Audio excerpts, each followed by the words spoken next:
nessa segunda parte agora, pessoal, do nosso Evangelho, eu separei aqui um trecho que eu resolvi transcrever de uma palestra que uma professora do SEB deu aqui em Brasília no dia 17 de abril, que é um trecho muito interessante, primeiro porque ele tem uma relação direta com o tema que nós estamos estudando no Evangelho segundo o Espiritismo, né? Que é não saiba a vossa mão esquerda o que dá a vossa mão direita, ou seja, esse tema do Evangelho, ele fala sobre o esquecimento de si mesmo, que é sempre um tema muito difícil da nossa mente compreender, porque nós estamos profundamente apegados à ideia de um eu, né? Um eu que vive nesse mundo, né? E que tem que conquistar coisas, que tem que adquirir coisas. Então, como o tema do nosso Evangelho está falando sobre isso, né? Sobre nós criarmos essa capacidade, essa habilidade de nos desprendermos dessa visão equivocada que nós temos de nós mesmos, eu achei interessante e pertinente a gente trazer um tema que fala sobretudo sobre a nossa busca da felicidade, né? Então ela vai falar de uma maneira que num primeiro momento ela desmonta assim as nossas concepções comuns, né, sobre busca da felicidade, mas depois a gente vai perceber que é bastante profundo e bastante pertinente para quem está querendo avançar no caminho espiritual, né? Eu até intitulei assim, esse trecho de não queira ser feliz, né? Então que já parece uma contradição, né? Porque inclusive o próprio Dalai Lama diz assim que todos os seres sencientes, não apenas os seres humanos, né? Todos os seres que existem no universo estão buscando a felicidade e evitando o sofrimento, né? Mas aqui ela vai mostrar que muitas vezes a gente pode tá perseguindo a felicidade de uma maneira equivocada, né? E a gente precisa, para encontrá-la de fato, a felicidade genuína, nós precisamos estar lúcidos, né? Então ela começa dizendo assim: você não precisa querer ser feliz para ser feliz. É só isso. Não é que quando você deixar de querer ser feliz, você vai ficar triste. Querer ser feliz já complica as coisas, porque a gente não sabe de onde a felicidade vem. Então, o primeiro ponto para o qual ela está chamando a atenção aqui é como que nós podemos procurar algo cuja essência nós desconhecemos, né? E como que a gente pode ter certeza de que a gente desconhece essa essência? É de que a gente busca a felicidade em situações, em coisas, em relações, em objetos que muitas vezes com o tempo aquele próprio objeto conquistado se torna fonte de infelicidade. Acho que todos já tiveram essa experiência aqui. A gente vê muito hoje, por exemplo, na questão dos relacionamentos, né? As pessoas se apaixonam, acham que aquela pessoa vai ser assim a solução de todos os problemas da vida dela, que dali para frente ela vai ser muito feliz, e tempos depois, independentemente de ser muito tempo ou pouco tempo, aquele próprio relacionamento se torna fonte de infelicidade. Isso a gente vê com muita, mas muita e muita frequência, né? Isso só para dar um exemplo, né? Então o que isso nos mostra? Que nós estamos procurando a felicidade sem saber sequer de onde ela vem, porque senão nós teríamos encontrado, né? E aí ela continua dizendo: quando você diz que você quer ser feliz, você está num lugar acreditando que tem coisas que vão te dar felicidade. Ou seja, você está olhando de um lugar onde você acha, eu tenho carência de determinadas coisas, sem essas coisas eu não serei feliz. Então você já está se colocando numa posição carente, né? Numa posição de debilidade.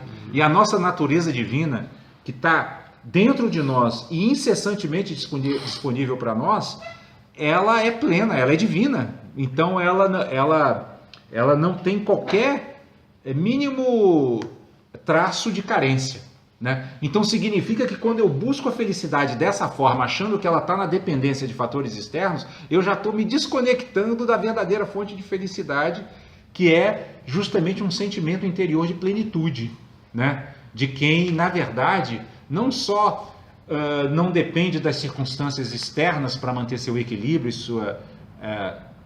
sua alegria, né? mas que ainda tem algo a dar ao mundo, né? Que é como era Jesus, né? Ele estava sempre oferecendo algo às pessoas, nunca requisitando algo delas, né? E ela continua dizendo, e desse ponto a gente fica buscando felicidades temporárias, aquilo que eu falei, né? Duram por um tempo, daqui a pouco se deterioram, né? Só que cansa, né?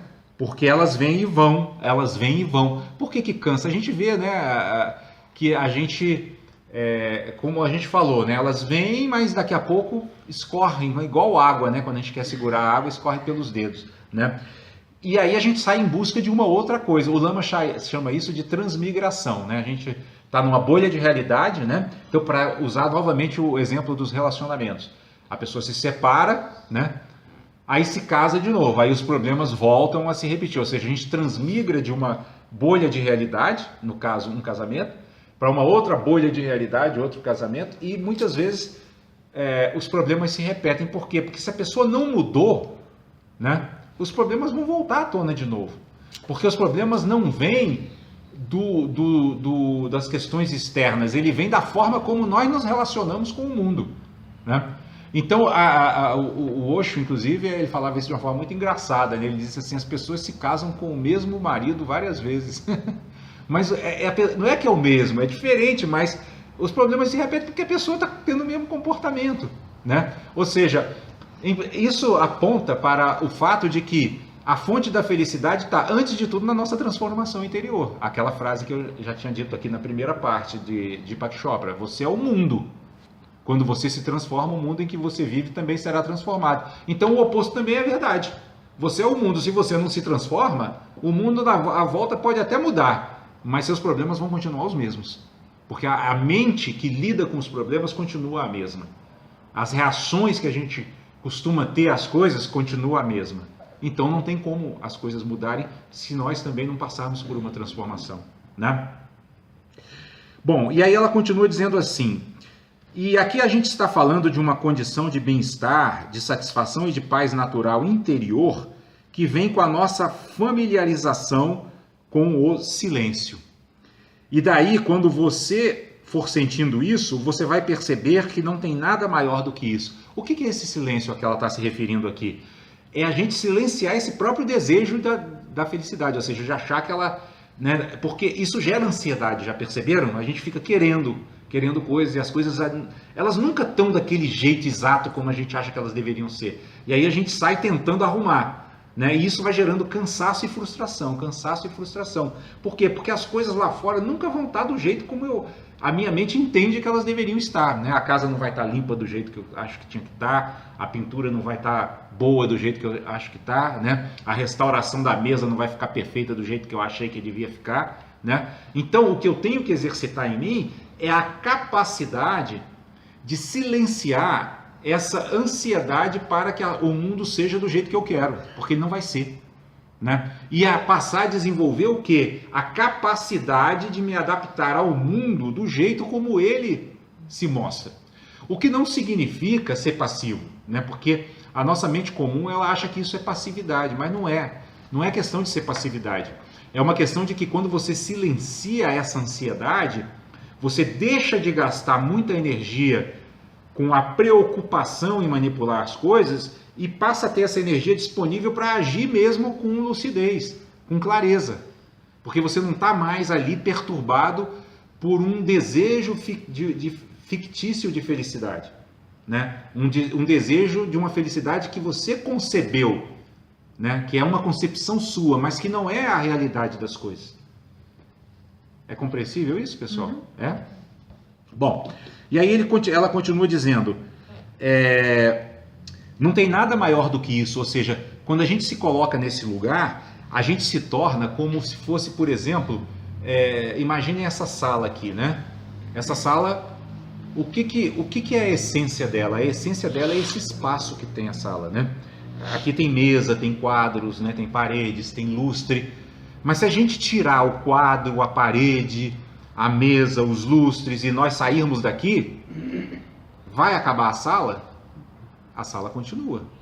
eu posso trazer outras coisas para dentro dela. Então, é isso que ela está falando, que também funciona dentro do nosso ambiente interno. Nossa mente é esse espaço amplo, né, onde surgem pensamentos, ideias, concepções, mas quando essas ideias, concepções e pensamentos desaparecem, o espaço dessa mente clara, lúcida, límpida e aberta continua lá, para receber qualquer outra coisa. Então, o que esses ensinamentos aqui apontam é para que a gente se conecte com esse espaço e não com os pensamentos que aparecem nesse espaço, entendem? Porque os pensamentos que aparecem nesse espaço é assim, eu só vou ser feliz se...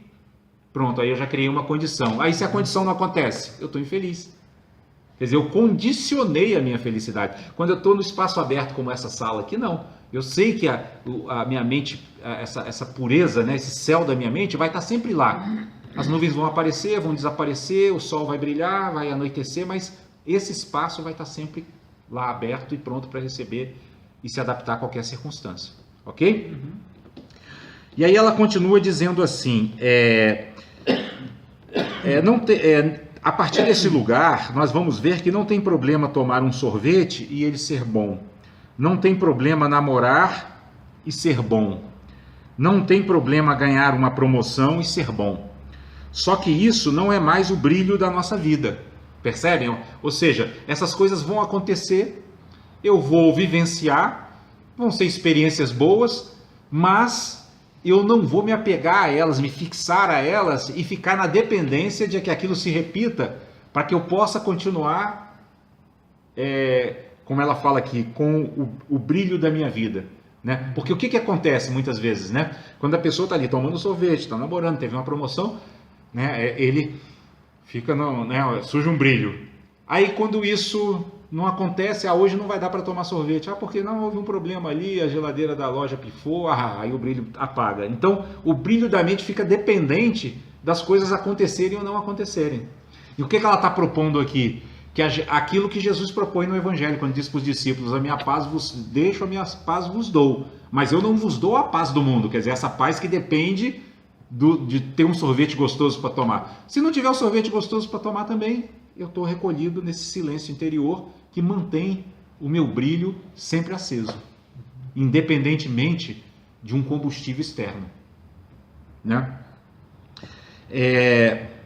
Então ela vai dizer que essas coisas, elas são um adorno para essa nossa condição natural, né? Para essa nossa natureza divina, onde você já estava bem. Ou seja, eu vivo as experiências, mas não dependo delas para estar bem. Eu já estou bem. Agora, se tiver uma experiência, vamos tomar um sorvetinho, tomo, né? Vamos, né? Você vai ser promovido, que bom, fui promovido no trabalho, que maravilha. Mas também, se acontecer o contrário, olha, você não teve agora aqui no nosso ambiente de trabalho uma reestruturação, mas você não vai ser promovido. Tudo bem. É isso que está sendo colocado, entende? Essa capacidade, né, de a gente absorver as circunstâncias, né, digerir as circunstâncias, independentemente do que elas nos apresentem. Né? Então, onde você já estava bem, você não estava mais procurando coisas, mas elas acontecem, elas vêm ao seu encontro. Então, nós ficamos numa posição relaxada. As coisas vêm ao meu encontro, né? E eu não fico mais classificando, isso é bom, isso é ruim. Não, elas acontecem, as coisas acontecem na vida, né? E eu posso transformar, como as flores fazem com adubo, né? As plantas fazem com adubo, né? Que transformam o adubo mal cheiroso em flores perfumadas, né? Eu posso transformar qualquer circunstância, ainda que inicialmente negativa, em algo positivo, né? E a gente vê muitas pessoas fazerem isso quando passam por algum evento trágico, né, na vida, e dali crescem muito espiritualmente, né, e como seres humanos. E aí ele diz assim, e a tua capacidade quando você está nesse lugar, quer dizer, nesse lugar de silêncio, nesse lugar quieto, né, nesse lugar calmo, nesse lugar aberto, a tua capacidade de ser permeável e se relacionar com tudo que vem aumenta. Então você não se torna aquela pessoa que em determinadas circunstâncias perde as estribeiras, não. Você aumenta a sua capacidade de lidar com tudo. Você se torna uma pessoa que está de prontidão, né? Você não sabe o que vai acontecer, nenhum de nós sabe o que vai acontecer, mas você está no estado de relaxamento que te permite estar de prontidão para o que vier, né? Aí tem aquela frase popular, para o que der e vier, né? Porque você não está mais esperando a felicidade vir de fora, você não está mais medindo as coisas. Isso pode, isso não pode, isso deve ser. Não, a gente sai disso. Eu sei que é um pouco difícil, porque é o que a gente sabe fazer, mas vamos ficar assim com essa sedução. Existe isso? Existe? Aí ela responde, existe, é possível. Né? Ou seja, o que ela está dizendo? Que para nós às vezes é um pouco difícil compreender isso, né? Como que eu posso estar feliz e alegre mesmo em circunstâncias que não estão de acordo com aquilo que eu achei que deveria ser, né? Então ela diz assim, mesmo que seja difícil para a gente num primeiro momento entender isso, vamos pelo menos abrir a mente para a possibilidade, fazendo essa pergunta, existe isso? Né? E aí ela dá essa resposta, existe, é possível. E a gente vê isso como? Pelo exemplo dos mestres. Jesus, por exemplo. Né? Jesus estava feliz do início, quando ele era bebezinho, até a crucificação. Né? E na própria crucificação, a gente já várias vezes citou a frase dele, né? Obrigado, meu Pai, porque tudo está consumado. Ele estava feliz, né? Porque ele cumpriu a missão que ele veio cumprir. Ele realizou, ele era um ser realizado. Fez o que tinha que fazer, né? Então, para nós que olhamos de um lugar muito estreito, muito limitado, aquilo tudo parecia uma tragédia. Puxa vida, o mestre de luz, né? Os discípulos olharam assim, né? Nosso mestre foi crucificado. E todos eles ficaram desesperados, porque eles não estavam conseguindo olhar desse lugar de silêncio que Jesus ensinou eles a olharem, né? Jesus ensinou eles, não fiquem desejando que eu seja rei, porque eles queriam que ele fosse rei. Eles queriam que ele tomasse o poder da Judéia. E ele várias vezes advertiu os discípulos, não fiquem se iludindo, não criem expectativas. Simplesmente vivam cada momento com equilíbrio, com abertura. Aceitem as coisas como elas vierem. Mas eles tiveram dificuldades, porque eles não eram um ser iluminado como Jesus, né? Eles não eram seres iluminados como Jesus era, né? Mas então ela diz isso. Ainda que seja difícil, vamos ficar com essa pergunta, existe isso? E vamos experimentar no nosso dia a dia, né? A nossa capacidade, a nossa habilidade de lidar com as coisas dessa forma, né? E ela diz assim, e é isso que torna a vida mais leve. Aí lembra muito aquela frase de Jesus, né? É leve o meu jugo e suave o meu fardo. Por que é leve? Porque eu não fico mais naquele vai e vem, né? Como ela falou, eu não fico mais atrás das felicidades temporárias, né? Eu compro meu carro novo, fico super feliz que comprei meu carro novo, aí saio na rua ali, alguém bate ou alguém arranha e já vem uma tristeza. Não, eu não fico nessa oscilação, né? Então as coisas ficam mais leves, porque alguém bateu no meu carro novo, mas eu falo, bom, isso acontece, eu sei que quando eu ponho o carro na rua vai acontecer, e agora, o que a gente faz com isso? É melhor consertar, é melhor não consertar, o que a gente faz? Né? Então isso torna mais leve. E ele diz assim, quando você para de escolher as coisas ficam mais leves quando você para de escolher as coisas, né? Escolhe, isso serve, isso não serve.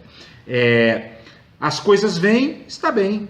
Nossa, eu dou conta, é possível. Então ela diz que começa a brotar um estado de alegria por a gente ser capaz de lidar com circunstâncias que antes a gente achava que não era capaz, né? Então a gente fica satisfeito, e essa felicidade todos nós aqui já experimentamos, né? Aquela de quando a gente deu conta de fazer uma coisa que a gente imaginava que não ia dar conta.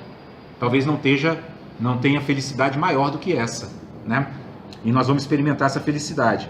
E aí o que vai acontecer? Nós vamos querer cada vez mais, ao invés de fugir das situações desafiadoras, nós vamos querer que elas venham a nós para a gente sentir de novo essa felicidade. Dou conta, tá vendo? Eu consigo, né? É igual hoje os meninos fazem no jogo, no videogame, né? Tem os níveis, né? Aí quando ele adquire já a habilidade para um nível, ele já passa para outro nível, porque ele quer ter essa sensação de que dá conta.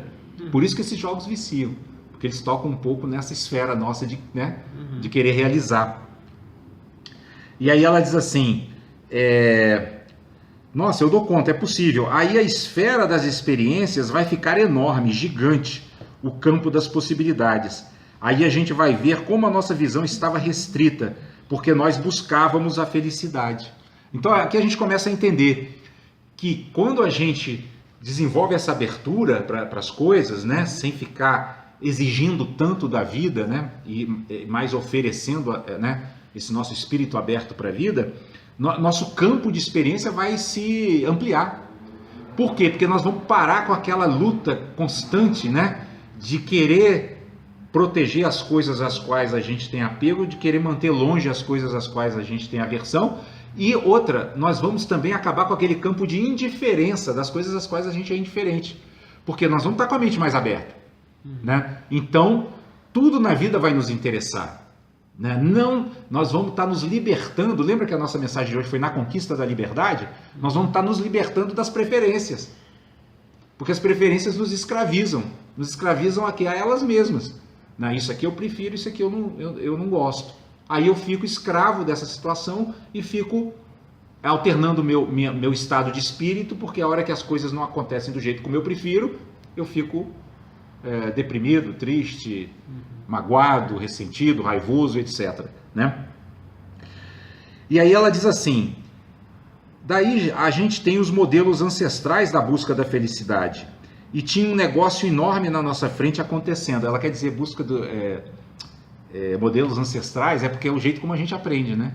A gente cresce aprendendo isso, né? Olha, né? Como é que a gente vai ser feliz? Eu vou estudar, fazer um bom curso, vou conseguir um bom emprego, vou comprar uma casa, ter um carro. Então essas são os modelos ancestrais, né? Mas a gente percebe, quando a gente começa a investigar espiritualmente esses modelos, que eles acabam nos encaminhando para uma felicidade frágil, uma felicidade que não tem sustentação ao longo do tempo, que fica oscilando, né? E que essa própria oscilação acaba nos deixando muito ansiosos, porque a gente quer ver se aquilo se sustenta, né?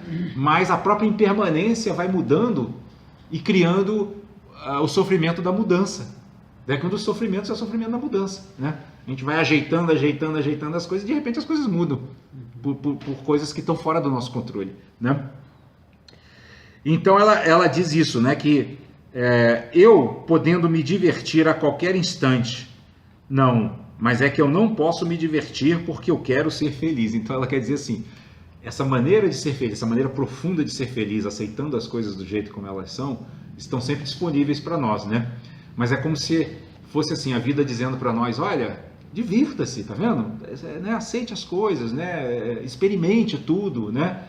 Mas aí a gente fica naquela defensiva do nosso ego dizendo assim, não, mas eu preciso ser feliz. Ou seja, ser feliz como? De acordo com a minha concepção restrita. Então, eu nego esse convite da vida, né, para uma abertura, porque eu me sinto mais seguro nos meus modelos ancestrais. Não, esse aqui já é conhecido, meu pai fez assim, meu avô fez assim, meu bisavô fez assim, então vamos continuar fazendo assim. Percebem? Né? Aquela coisa de manter-se num lugar de zona de conforto, né? Então ela diz assim, agora eu não posso me divertir porque eu quero ser feliz. Isso aqui não está com cara de felicidade. Ou seja, isso é muito interessante, porque essa frase a gente podia aplicar ao evangelho, né? As pessoas que não, que têm assim uma visão não espiritual da vida, né? Às vezes olham assim para o cristianismo e falam assim, não, isso não tem cara de felicidade, que é o que ela está dizendo aqui. Que cara de felicidade é essa, né? O homem chegou lá, né? Serviu todo mundo, fez bem para todo mundo, ajudou todo mundo e olha o que sobrou para ele. Porque ela está olhando do ponto de vista egóico, né? O que eu vou receber? Né? Ela não está vendo do Espírito de Jesus, que é o que eu vou oferecer. O que eu ofereci ao mundo? Né? A felicidade de oferecer, né? E não a felicidade de adquirir. Né? Então é isso que ela fala. A gente, quando se depara com esses ensinamentos, a gente olha num primeiro momento para eles e fala assim, isso não tem cara de felicidade. Isso não tem cara de que vai conduzir. Por quê? Não vai conduzir a felicidade da forma como eu conheci, como eu aprendi, né? E ela diz assim, esse é o problema. Eu sei que essa expressão que eu falei agora, ela é perigosa. Talvez até algumas pessoas saíram por causa dela. Ela estava dando a palestra e aí algumas pessoas no meio da palestra vão saindo, né? Porque as pessoas vão lá, esse é o problema, elas vão lá com uma concepção, né? Aí começa aquele negócio assim meio estranho. Estou perdendo meu tempo. Não é isso que eu queria. Exatamente. Né? É aquele negócio, você lembra que eu falei, Benedito, dos javalizinhos meditando, né? Então é uma identidade buscando mais alguma coisinha para se distrair e não um espírito aberto para aprender e crescer realmente interiormente. Então ela usou essas próprias pessoas que saíram, né, dizendo assim, que essas frases muitas elas não são compreendidas, porque hoje o que a gente considera normal está muito distante desse nosso estado natural, né? Divino, original, né? E ela diz assim, porque parece que eu estou amaldiçoando as pessoas, que eu estou colocando elas num lugar horrível, né? Tipo assim, poxa, não posso nem querer ser feliz, que coisa horrível, né? Mas ela diz assim, mas não é, né? A gente só está querendo encontrar o lugar de onde ela de fato pode vir e se sustentar. Essa que é a palavra. Que ela venha, a felicidade, né? Mas de uma maneira sustentável. De uma maneira que ela venha e fique. Né? Que ela não venha e vá como essas felicidades temporárias que a gente experimenta. E que ela diz que a gente pode até experimentar. Mas não ache que elas vão ser a solução do problema. Porque não serão. Né? E ela diz assim... Aí ela vira para a pessoa que perguntou, que fez essa pergunta para ela, porque como ela colocou essa questão de que a gente não deve querer ser feliz, aí a pessoa perguntou no final da palestra, mas como é isso aí, né? Aí quando ela terminou de explicar, ela diz assim, como é seu nome? Aí ela fala, Lia. Ela, então tá tudo bem, Lia? Continuamos amigas? Tipo assim, né? Se você compreendeu, continuamos amigos. Se você não compreendeu também, você vai sair daqui com raiva de mim. Mas só para mostrar que se está se falando de algo que vai muito além da nossa concepção comum. Porque nós estamos estudando o Evangelho. O Evangelho não é uma coisa comum. Ele é uma coisa natural, mas não é comum. Não é o que... Por quê? Porque nós estamos num planeta de provas e expiações. Nesse planeta essas coisas não são comuns. Né? A visão é distorcida, né? A visão é errônea. E aí, ela segue dizendo assim, eu acho que o budismo tem umas expressões bem cortantes, que precisam de comentários amorosos, senão as pessoas não ficam. E aí eu lembrei também dessas frases de Jesus. As frases de Jesus às vezes também são cortantes. Aquela, por exemplo, quando ele diz assim, quem é minha família, quem é minha mãe, quem são meus irmãos? Nossa, é duro, né? A gente olha assim e fala, nossa, mas que coisa. Se a gente não aprofundar, contextualizar e entender o que ele queria dizer, a gente, não, esse aqui eu não quero. O cara está falando para eu negar minha família, ele não está falando isso. Não é isso que ele está falando, mas é cortante. Então, por isso que ela fala, às vezes essas frases precisam de comentários amorosos, né? Ou seja, que a gente tenha amor às pessoas, entenda em que ponto elas estão e explique para elas o que isso significa. Para que elas não fujam dessa fonte de felicidade que é o Evangelho, né? Ela diz assim, e se eu tive aí uma outra pessoa pergunta assim, e se num momento de meditação eu tive assim, né, aquele insight maravilhoso, sentir essa felicidade que você está falando, eu devo perseguir isso? Olha a resposta dela. E se eu tive um momento de abertura, senti essa felicidade, esse relaxamento, eu não posso então agora perseguir isso? Aí ela responde, não pode. Aí olha só por quê. Porque isso aconteceu porque você estava relaxada.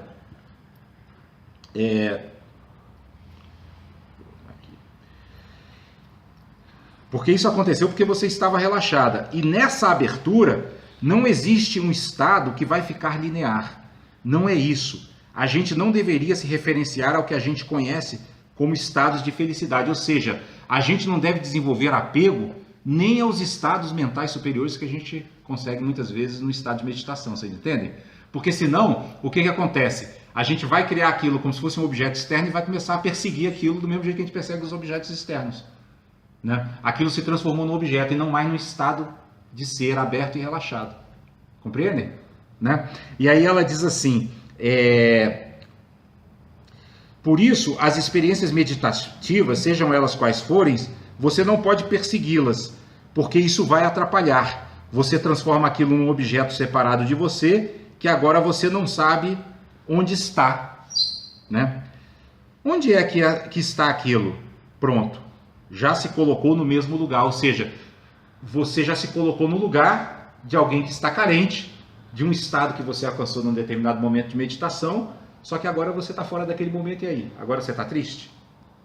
E vocês percebem que o próprio estado meditativo que a pessoa alcançou, não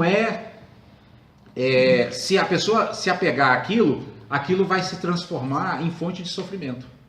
Então a gente tem que ter cuidado com isso também. A gente não tem que se apegar. A gente experimentou, o que a gente deve fazer? Não se apegar ao estado que a gente estava, mas sustentar esse estado no dia a dia. Né? Como se fosse assim, eu estou sentado meditando, mas eu levanto e mantenho aquilo.